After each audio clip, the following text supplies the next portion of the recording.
How They Croaked by Georgia Bragg. Ludwig van Beethoven. Beethoven's dad forced him to practice the piano as dads have done since the dawn of music. We don't know what tunes Beethoven practiced, but today kids are forced to play Feuerlies and Moonlight Sonata, melodies that Beethoven wrote.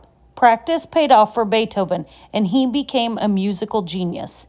He played his first gig when he was 8 years old.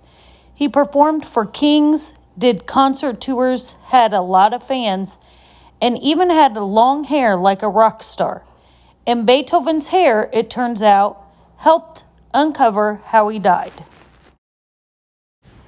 Today, you can get Beethoven's music as a ringtone on your cell phone. But back then, without CDs or iPods, the only way to hear his music was live. You had to be there with him in concert. However, something went wrong for Beethoven. Eventually, Beethoven couldn't hear what he was playing at his own concerts because he went deaf. He started losing his hearing when he was 27. By 45, he was totally deaf. Over time, Beethoven had to imagine the music he was playing. He only heard what he composed inside his head, between his ears, under his long hair. When he wrote his Ninth Symphony, he couldn't hear a thing. That's like Leonardo da Vinci painting the Mona Lisa with his eyes closed. Even though he was unable to hear, he always composed at his piano.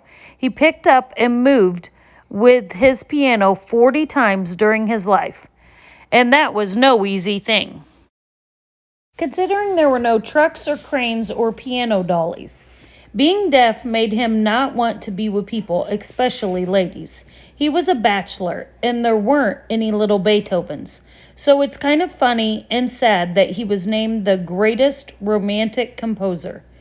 There was no sign language back then, so Beethoven and his friends wrote notes back and forth, like texting, but with pencil and paper.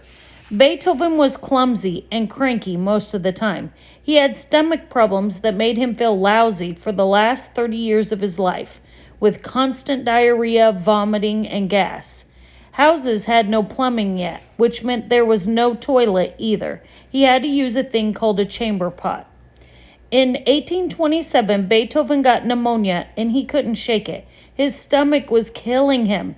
He couldn't go to the bathroom.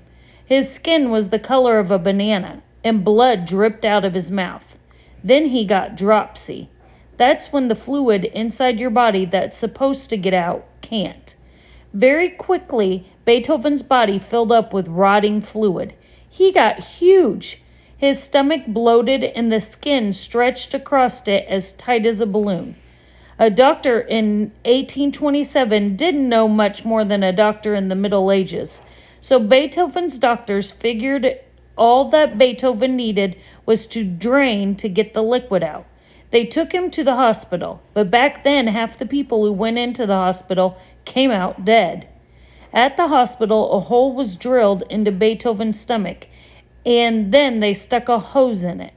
Beethoven probably experienced the most painful day of his entire life. Awake and without pain medicine, Beethoven watched 40 cups of grayish-brown pus-like gunk flow out of his belly, enough to fill 10 quart bottles. This was before stitches, so his doctor just plugged the hole with some rags and sent Beethoven home.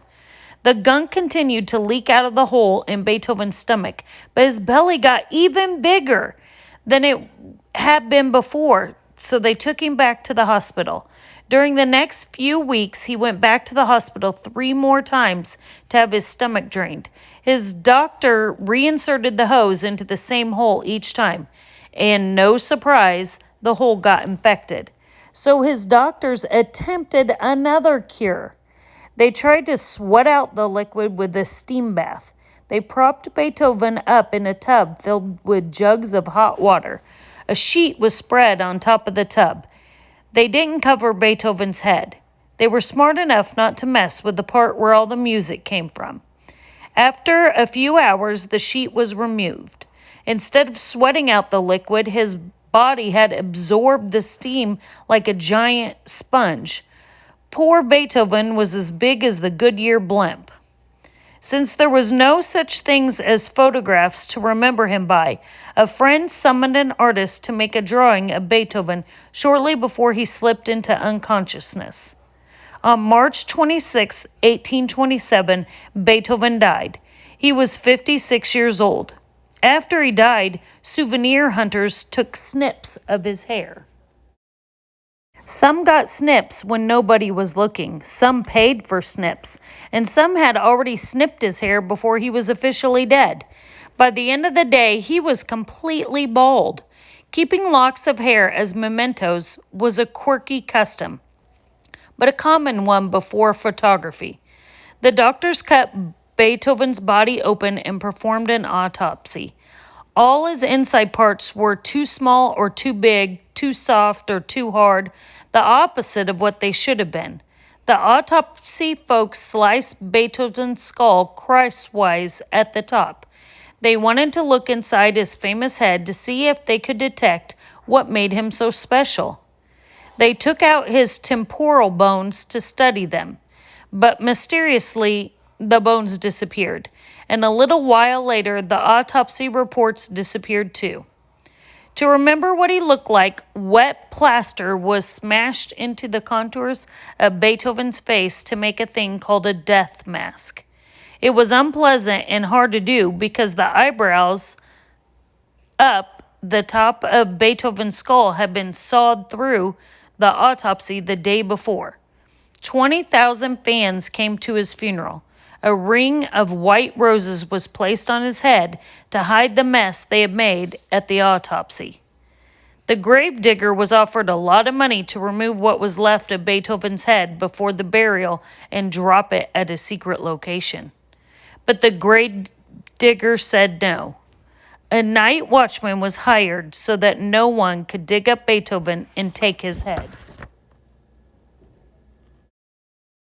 36 years later, in 1863, Beethoven's music was even more popular. His body was dug up and put in a better coffin. The experts took another look at his famous head. His skull was measured and cast in plaster. By then, photography had been invented, so they took some pictures of it too. To make sure no one stole Beethoven's skull while it was being studied, an old friend took it home and slept with it next to his bed. But mysteriously, some of the photographs of Beethoven's skull disappeared. 25 years later, in 1888, Beethoven's music was even more popular. They dug him up again and put him in an even bigger, nicer cemetery. It was then that they noticed 10 skull pieces were missing. Turns out the friend who took Beethoven's skull home in 1863 to keep it safe probably ended up giving pieces of it away. Some way, somehow, a skull collector now had the fragments of Beethoven's skull. The family of the skull collector passed the fragments from generation to generation. It wasn't until 1990 that the person who last inherited the bones wanted to get rid of them. Beethoven scholars couldn't wait to get their hands on them. In 1994, a lock of Beethoven's hair turned up at an auction and sold for $7,300. Scientists analyzed the lock of hair and figured out something about Beethoven they never could have guessed.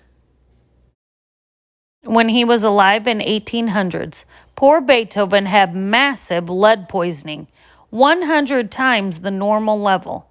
In 2010, his skull fragments were analyzed. One piece had a high level of lead, but the other didn't. They're not sure how he may have gotten lead poisoning, but it could have caused every problem he had in his stomach, along with his clumsiness and his irritability. But it did not cause his deafness. Stay tuned. Beethoven is more famous now than ever. Who knows what else will turn up?